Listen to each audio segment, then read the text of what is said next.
Well, the warm weather we've had lately doesn't just affect people. Animals can also see drastic changes affecting their migration and hibernation. WENY's Connor Friedhoff spoke with wildlife experts at Tanglewood Nature Center to learn how native species cope with the change. For human beings, a warm winter means that maybe you'll see more sunny days or you'll be able to get outside more often. But for certain animals, they can have their migration and hibernation patterns thrown off, could cause a couple of ripple effects throughout local ecosystems. In Chemung County this month, temperatures have climbed as high as 20 degrees above average. The sometimes April-like weather can impact wildlife to the point where they must change their behaviors to cope.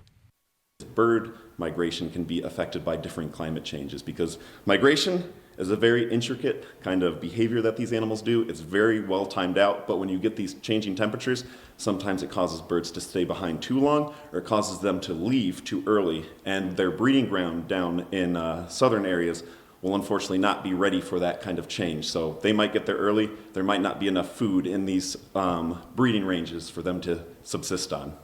For more stationary animals, like the black bears, they can wake up from hibernation more often, but that requires high amounts of energy and more food intake. It takes a lot of energy for a bear to constantly wake up and go back to sleep. So when they're awake, they're having to eat about 20,000 calories a day to sustain themselves. So it can be kind of a problem if they're constantly waking up, gets colder, gets warmer. It kind of throws them into this weird, behavior. Warmer conditions don't just bring mammals and birds back into the picture, but unwanted pests like ticks come around once again.